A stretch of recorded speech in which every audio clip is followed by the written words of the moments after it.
ಪ್ರಮುಖವಾಗಿ ಈ ಸಾವಿಗೆ ಕಾರಣ ಏನಂತ ತಿಳಿಸಿ ಸರ್. ನನಗೆ ಗೊತ್ತಿಲ್ಲ ಸರ್, ಏನಕ್ಕೆ ನನ್ನ ಮಗುನ ಈ ಥರ ಡೆತ್ ಆಗಿದೆ ಅನ್ನೋದು ನನಗೆ ಗೊತ್ತಿಲ್ಲ ಸರ್. ಪೊಲೀಸರು ತನಿಖೆ ಮಾಡಬೇಕು, ಅವ್ರು ಇನ್ವೆಸ್ಟಿಗೇಷನ್ ಚೆನ್ನಾಗಿ ಮಾಡಿ ತರೋವಾಗಿ ಮಾಡಿ ನನ್ನ ಮಗಳಿಗೆ ನ್ಯಾಯ ಕೊಡಿಸ್ಬೇಕು. ಅದು ಒಂದೇ ವಿನಂತಿ ಸರ್ ನನಗೆ.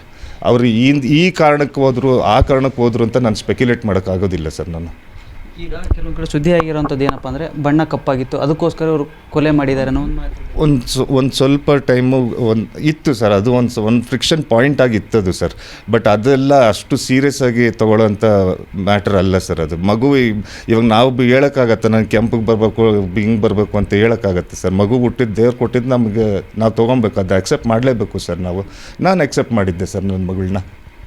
ಈಗ ನಿಮ್ಮ ಜೊತೆ ಈಗ ಇಬ್ಬರು ಮಕ್ಕಳಿದ್ರು, ನಿಮ್ಮ ಜೊತೆ ಯಾರು ದೊಡ್ಡವರು ಇದ್ರು ಏನು ಸರ್? ದೊಡ್ಡವರು ಮತ್ತು ಚಿಕ್ಕವರು ಇಬ್ಬರೂ ಮೈಸೂರಲ್ಲೇ ಇದ್ದರು. ಆಮೇಲೆ ಇವಳದು ಸೆಕೆಂಡ್ ಇಯರ್ PUC ನಡೀತಾ ಇತ್ತು ನನ್ನ ದೊಡ್ಡ ಮಗಳದು. ಹಾಗಾಗಿ ಏನು ಮಾಡಿದ್ರು, ತುಮಕೂರಲ್ಲಿ ಅವ್ರದ್ದೊಬ್ಬರು ಟ್ಯೂಷನ್ ಮೇಡಮ್ ಮನೆಯಲ್ಲಿ ಬಿಟ್ಬಿಟ್ಟು ಹೋಗ್ಬಿಟ್ಟಿದ್ರು ಇವರು ಅಲಿಯೋದಕ್ಕೆ. ಈ ಚಿಕ್ಕ ಮಗುನ ಕರ್ಕೊಂಡು ಜೊತೆಗೆ ಎಲ್ಲ ಕಡೆ ತಿರುಗಾಡ್ತಾ ಇದ್ರಂತೆ ಸರ್. ಆಮೇಲೆ ಕೊನೆಗೆ ಅವರು ವೈಟ್ ಫೀಲ್ಡಲ್ಲಿ ವಿಲ್ಲಾ ಏನೋ ತೊಗೊಂಡು ಅಲ್ಲಿ ಸೆಟ್ಲಾದರು. ಪಾಪುನೂ ಅಲ್ಲೇ ಐತೆ, ಏನೋ ಸ್ಕೂಲ್ಗೂ ಏನೋ ಸೇರಿಸ್ತೀವಿ ಅಂತ ಏನೋ ಮಾತಾಡ್ತಾ ಇದ್ರು ಸರ್ ಅವರು. ಅದೆಲ್ಲ ನಂಗೆ ತಿಳಿದು ಬಂದಿತ್ತು. ಆದರೆ ಇಶಿಕಾನ ಏನು ಮಾಡಿದ್ರು, ನನ್ನ ದೊಡ್ಡ ಮಗಳನ್ನ ತುಮಕೂರಲ್ಲಿದ್ದಾಗ ಒಂದು ಸತಿ ಫೋನ್ ಮಾಡಿಬಿಟ್ಟು, ಪಪ್ಪ ನನಗೆ ಇಲ್ಲಿ ಕೈಗೆ ಗಾಯ ಎಲ್ಲ ಆಗಿಬಿಟ್ಟಿದೆ, ಇಲ್ಲಿ ಯಾರು ಡಾಕ್ಟ್ರ್ ಕರ್ಕೊಂಡು ಹೋಗೋರಿಲ್ಲ, 11 ದಿನ ಆಗಿದೆ, ನಾನು ಡ್ರೆಸ್ ಚೇಂಜ್ ಮಾಡಿಲ್ಲ ನಾನು ಅಂತ ಹತ್ಕೊಂಡು ನನಗೆ ಫೋನ್ ಮಾಡಿದ್ರು ಸರ್. ಆವಾಗ ಹೋಗಿ ನಾವು ಇಶಿಕಾ ಅಮ್ಮ ಸ್ವಲ್ಪ ಲೊಕೇಶನ್ ಕಳಿಸ್ಕೊಡಮ್ಮ ಅಂತ ಹೋಗಿ ಇಶಿಕಾ ಅವರ ನಮ್ಮ ಬಾಮೈದ ಹೋಗಿ ಅವ್ರನ್ನ ಕರ್ಕೊಂಡು ರಾಮಮೂರ್ತಿ ನಗರ ಮನೆಯಲ್ಲಿ ಅವ್ರ ಮನೇಲಿ ಇಟ್ಕೊಂಡಿದ್ರು ಸರ್ ಎಕ್ಸಾಮ್ ಮುಗಿಯೋ ತನಕ. ಇವಾಗ ಎಕ್ಸಾಮ್ ಆಗಿದ್ಮೇಲೆ ಇವಾಗ ದೊಡ್ಡ ಮಗಳು ಇಲ್ಲಿ ಬಂದಿದ್ದಾರೆ ಸರ್, ನನ್ನ ಹತ್ರ ಊರಿಗೆ ಬಂದಿದ್ದಾರೆ.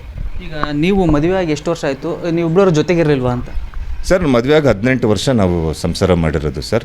ಜನವರಿ 12ನೇ ತಾರೀಕು ತನಕನೂ ನಾನು ಮೈಸೂರಲ್ಲೇ ಒಟ್ಟಿಗೆ ಆ್ಯಸ್ ಎ ಫ್ಯಾಮ್ಲಿ 4 ಜನರು ಇದ್ದಿದ್ದು ಸರ್ ನಾವು. ಇವರು ಮೈಸೂರಲ್ಲಿದ್ದಾಗೆ ಡೈವರ್ಸ್ಗೆ ಅಪ್ಲೈ ಮಾಡಿದ್ದಾರೆ ಸರ್. ಅದರಲ್ಲಿ ಅವರು ಹೇಳಿದರೆ 3 ವರ್ಷ ಆಗಿದೆ ನಾವು ಸಪ್ರೇಟಾಗಿ ಇದ್ದು ಅಂತ ಸುಳ್ಳು ಇದು ಮಾಡಿದ್ದಾರೆ ಸರ್, ದಾಖಲೆ ಕೊಟ್ಟಿದ್ದಾರೆ ಸರ್ ಅಲ್ಲಿಗೂ ಆ ಕೋರ್ಟಲ್ಲೂ. ಆಮೇಲೆ ಇವಾಗ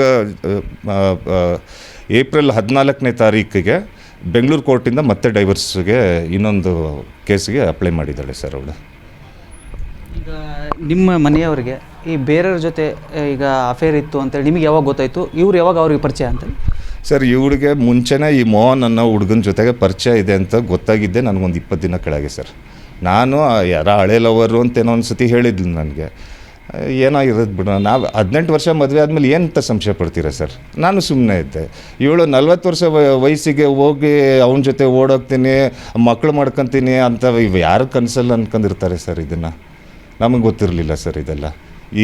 ಇವ್ರಿಗೂ ಸೆಕೆಂಡ್ ಇಯರ್ PUCಯಲ್ಲಿ ಅವನ ಜೊತೆ ಅಫೇರ್ ಇತ್ತು. ಆವಾಗ ಅವ್ರ ತಂದೆಯವರೆಲ್ಲ ಸೇರಿಸಿ ಅವ್ರನ್ನ ಬಿಡಿಸಿ ರಾಜಾಜಿನಗರ ಮನೆಗೆ ಶಿಫ್ಟ್ ಮಾಡಿಸಿ, ಅವಳದ್ದು ಚಿಕ್ಕ ವಯಸ್ಸಿತ್ತು ಸರ್ ಅವಳು ನಮ್ಮ ಮದುವೆ ಆದಾಗ. ನಾನು ಅಬ್ಜೆಕ್ಟ್ ಮಾಡಿದ್ದೆ, ಅವಳು ತುಂಬ ಚಿಕ್ಕವಳು, ಮೆಚುರಿಟಿ ಇರೋದಿಲ್ಲ ಈ ಏಜಲ್ಲಿ ಅಂತೆಲ್ಲ ಹೇಳಿದ್ದೆ. ಆದ್ರೂ ಮದುವೆ ಮಾಡಿಸಿದ್ರು ಸರ್. ನನಗೂ ಅವಳಿಗೂ 10 years ಡಿಫ್ರೆನ್ಸ್ ಇದೆ ಸರ್. ಬಟ್ ಈಗ ಮಗು ಸಾವನ್ನಪ್ಪಿದೆ, ಆ ರಿಪೋರ್ಟು ನಿಮ್ಮ ಕೈ ಸೇರಿದೆ ಇವಾಗ 3 ವರ್ಷ ಆದ ನಂತರ, 3 ತಿಂಗಳಾದ ನಂತರ ನಿಮ್ಮ ಕೈ ಸೇರಿದೆ. ಈಗ ಏನಂತ ಬಂದಿದೆ ರಿಪೋರ್ಟು? ಸರ್, 4ನೇ ತಾರೀಕು ಏಪ್ರಿಲ್ 2026ಗೆ ನನಗೆ ಕಾಲ್ ಬಂದ್ಬಿಟ್ಟು ಸ್ಟೇಷನ್ಗೆ ಬನ್ನಿ ಅಂತ ಕರೆದಿದ್ರು. ಹೋದೆ ಸ್ಟೇಷನ್ನಿಗೆ. ಪೋಸ್ಟ್ಮಾರ್ಟಮ್ ರಿಪೋರ್ಟ್ ಬಂದಿದ್ದಪ್ಪ, ತಗೊಳಪ್ಪ ಅಂತ ಕೊಟ್ಟರು. ತೊಗೊಂಡೆ ಸರ್. ಓದಿದಾಗ ರಿಪೋರ್ಟಲ್ಲಿ ಕ್ಲಿಯರಾಗಿ ಮೆನ್ಷನ್ ಮಾಡಿದ್ದಾರೆ. ಅದರಲ್ಲಿ that combined effect of asphyxiation due to obliterated windpipe and blunt force trauma to the abdomen ಅಂತ ಹಾಕಿದೆ. ಇದನ್ನು ನಾನು ಓದಿದ್ದಾಗ ನನಗೂ ಒಂದು ಸ್ವಲ್ಪ ಎಜುಕೇಟೆಡ್ ಪೀಪಲ್ ನನಗೆ ಗೊತ್ತಾಗುತ್ತೆ ಇದು ವಾಟ್ ಈಸ್ ಆಸ್ಫಿಕ್ಸಿಯೇಷನ್ ಅಂದರೆ ಏನು, ಒಬ್ಲಿಟರೇಟ್ ಅಂದರೆ ಆ ಡಾಕ್ಟರ್ ಇದು ರಿಪೋರ್ಟ್ ಬರೆದಿರೋರು ಡಿಕ್ಷನರಿಯಲ್ಲಿ ಇರೋ ಎಲ್ಲ ವರ್ಡ್ಸ್ ಬಿಟ್ಬಿಟ್ಟು ಒಬ್ಲಿಟರೇಟೆಡ್ ಅಂತ ಯಾಕೆ ಯೂಸ್ ಮಾಡಿದ್ರು ಅಂದರೆ ವರ್ಚುಲಿ ನಾನ್ ಎಕ್ಸಿಸ್ಟೆಂಟ್, ಅದು ಪುಡಿಯಾಗಿ ಹೋಗ್ಬಿಟ್ಟಿದೆ ಅಂತ ಅದು ಅವ್ರು ಆ ಥರ ಬರೆದಿದ್ದಾರೆ. ನನಗೆ ಆವಾಗ ನಾವು ಹೋಗಿ ಅವ್ರು ಸ್ಟೇಷನಲ್ಲಿ ಕೇಳಿದೆ, ಸರ್ ಏನು ಸರ್ ಹಿಂಗೆ ಬಂದೈತಲ್ಲ ರಿಪೋರ್ಟು ಅಂತ ಹೇಳಿದೆ.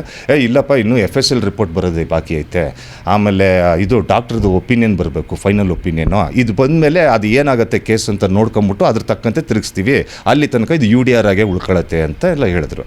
ಸರಿ ಅಂತ ನಾನೇನು ಮಾಡಿದೆ, ಅಲ್ಲೇ ಸ್ಟೇಷನಿಂದ ಆಚೆ ಬರ್ತಿದ್ದಂಗೆ ಮೊಬೈಲಲ್ಲಿ ಫೋಟೋ ಹೊಡೆದು ಅದು ಸ್ಕ್ಯಾನ್ ಥರ ಮಾಡ್ತಾರಲ್ಲ ಸರ್, ಮಾಡಿಬಿಟ್ಟು ನಮ್ಮ ಅಕ್ಕ ಕಳಿಸ್ಕೊಟ್ಟೆ ಸರ್. ನಮ್ಮ ಅಕ್ಕ ಬಂದ್ಬಿಟ್ಟು ಲಂಡನ್ UKದಲ್ಲಿ ಇರೋದು ಸರ್. ಅವರು ಬಂದ್ಬಿಟ್ಟು ಚಿಲ್ಡ್ರನ್ ಸ್ಪೆಷಲಿಸ್ಟು, ಅವರು ಡಾಕ್ಟ್ರೇ ಅವರು. ಸೊ ನಾನು ನಮ್ಮ ಅಕ್ಕ ಕಳಿಸ್ಕೊಟ್ಟೆ. ಅವರು ಅದನ್ನು ರಿಪೋರ್ಟ್ ಓದಿ 5 ನಿಮಿಷಕ್ಕೆ ನನಗೆ ತಿರುಗಿ ಫೋನ್ ಮಾಡಿಬಿಟ್ಟು, ಪ್ರವೀಣ ಇದು ಅನ್ಯಾಚುರಲ್ ಡೆತ್ ಅಲ್ಲ, ಇದು ಆಕ್ಸಿಡೆಂಟಲ್ ಡೆತ್ ಅಲ್ಲ, ಇದು ಮೋಸದ ಸಾವು, ದಿಸ್ ಈಸ್ ಮರ್ಡರ್, ಇದು ಹಾಮಿಸೈಡೇ ಅಂತ ಹೇಳ್ಬಿಟ್ರು ಸರ್ ನನಗೆ. ಆವಾಗ ನನಗೆ ತಲೆ ತಿರುಗೋಂಗೆ ಆಗ್ಬಿಡ್ತು, ನನಗೆ ಏನು ಮಾಡಬೇಕು ಅಂತಲೇ ತೋಚ್ತಾ ಇರಲಿಲ್ಲ ಸರ್. ಆಮೇಲೆ ಅವ್ರೇನು ಮಾಡಿದ್ರು, ನನ್ನ ಕಲೀಗ್ ಅವ್ರ ಜೊತೆಗೆ ಮೆಡಿಕಲ್ ಮಾಡಿದ್ದು ಅಂತೆ, ಅವರು ಪೊಲೀಸ್ ಡಿಪಾರ್ಟ್ಮೆಂಟಲ್ಲಿದ್ದಾರೆ, ನೀವು ಅಲ್ಲಿಗೆ ಹೋಗಿ ಅಂತ ಹೇಳಿದ್ರು ಸರ್. ಅವರು ಕೊಟ್ಟರು 30ನೇ ತಾರೀಕು ಏಪ್ರಿಲ್ ಬನ್ನಿರಿ ಅಂತ ಹೇಳಿದ್ರು. ನಾವು ಹೋದೆ ಸರ್, ಆ ಟೈಮಿಗೆ ಹೋದ್ವಿ. ಆವಾಗ ಅವರು ಸರ್, ಆವಾಗ ನನಗೆ ಗೊತ್ತಾಗಿದ್ದು ಅವ್ರು IGP ಲೋಕಾಯುಕ್ತ ಅಂತ, ಅಲ್ಲಿ ತನಕ ನಮಗೂ ಗೊತ್ತಿರಲಿಲ್ಲ ಸರ್. ಆಮೇಲೆ ಸರ್ ಹತ್ರ ಹೋಗಿ ಕೂತು ಮಾತಾಡಿದ್ವಿ. ಆಮೇಲೆ ನೀವೊಂದು ರಿಟರ್ನ್ ಕಂಪ್ಲೇಂಟ್ ಕೊಡಿ, ನನ್ನ ಕಡೆಯಿಂದ ಏನು ಮಾಡೋಕ್ಕಾಗತ್ತೆ ನಾನು ಟ್ರೈ ಮಾಡ್ತೀನಿ, ನಾನು ಫುಲ್ ಮ್ಯಾಕ್ಸಿಮಮ್ ಎಫರ್ಟ್ ಹಾಕ್ತೀನಿ ಅಂತ ಅಶ್ಯೂರ್ ಮಾಡಿಬಿಟ್ಟು ನನಗೆ ಕಳಿಸಿದ್ರು ಸರ್. ಅವ್ರ ಹತ್ರ ಕಂಪ್ಲೇಂಟ್ ಕೊಟ್ಟು ವಿತಿನ್ 1 ವೀಕಲ್ಲಿ ನನಗೆ ACP ಆಫೀಸು ಇಂದ ಫೋನ್ ಬಂದುಬಿಡಿ ಬೆಂಗಳೂರಿಗೆ ಅಂತ. ಆವಾಗ ಊರಲ್ಲೇ ಇದ್ದೆ ನಾನು. ಹೋದೆ ಸರ್, ತಿರುಗಿ ದಿನವೂ ಹೋದೆ. ಆವಾಗ ಹೋದಾಗ ACP ರೀನಾ ಸುವರ್ಣ ಮೇಡಮ್ ಅವರು IPS ಅವರು ಅವ್ರ ಆಫೀಸಿಗೆ ಕರ್ಕೊಂಡು ಹೋದ್ರು ಸರ್. ಮೇಡಮ್ನ ಜೊತೆ ಕೂತ್ಕೊಂಡ್ಬಿಟ್ಟು ಅವರು ಒಂದು ಹತ್ತತ್ರ ಒಂದು 2.5-3 ಅವರು ನನ್ನ ಜೊತೆ ಕೂತ್ಬಿಟ್ಟು ಎಲ್ಲ ನನಗೆ ಏನೇನು ಗೊತ್ತಿದೆ ಎಲ್ಲದೂ ಹೇಳಬೇಕಪ್ಪ ಅಂತ ಹೇಳಿದೆ. ಎಲ್ಲ ಹೇಳಿದೆ ಸರ್ ನಾನು ಮೇಡಮಿಗೆ ಹೇಳಿದ್ಮೇಲೆ ಅವ್ರು ಹೇಳಿದ್ರು, ನಾನು ಪರ್ಸ್ನಲಾಗಿ ಇನ್ವೆಸ್ಟಿಗೇಷನ್ ಹ್ಯಾಂಡಲ್ ಮಾಡ್ತೀನಪ್ಪ, you don't have to fear about anything else. ಇನ್ನಾರೋ ಬಂದುಬಿಟ್ಟು ಇದೇನೋ ಮಾಡ್ತಾರೆ ಅನ್ನೋದೆಲ್ಲ ನೀವು ತೆಗೆದಾಕೋ, I will personally look into this investigation ಅಂದ್ಬಿಟ್ಟು ಅವರು ಕಾಡುಗೋಡಿದು ಹೊಸ ಸರ್ಕಲ್ ಇನ್ಸ್ಪೆಕ್ಟರ್ ಗೋವರ್ಧನ್ ಸರ್ನ ಇನ್ವೆಸ್ಟಿಗೇಟಿಂಗ್ ಆಫೀಸರ್ ಅಂತ ಅದನ್ನ ಮಾಡಿ ಇವರು ಲೀಡ್ ಇನ್ವೆಸ್ಟಿಗೇಟರ್ ಅಂತ ರೋಲ್ ತೊಗೊಂಡ್ರು ಸರ್. ಇವ್ರ ಕೈಗೆ ತೊಗೊಂಡ ಮೇಲೇ ಸರ್ ಒಂದು ಸ್ವಲ್ಪ ನನಗೆ ಏನೋ ನಡೀತಾ ಇದೆ ಅನ್ನೋದು ನನಗೆ ಫೀಲಿಂಗ್ ಬಂದಿದ್ದು ಸರ್. ಇದು 4 ರಾತ್ರಿ ಹಿಂದೆ 4ನೇ ತಾರೀಕು ಸರ್ ನನಗೆ ಗೋವರ್ಧನ್ ಸರು ಬಂದ್ಬಿಡಪ್ಪ ಅಂತ ಕರೆದ್ರು ಸರ್. ಹೋದೆ ರಾತ್ರಿ 8:30 ಸುಮಾರಿಗೆ FIR ಮರ್ಡರ್ ಕೇಸ್ ಅಂತ ಹಾಕಿದ್ದಾರೆ ಸರ್.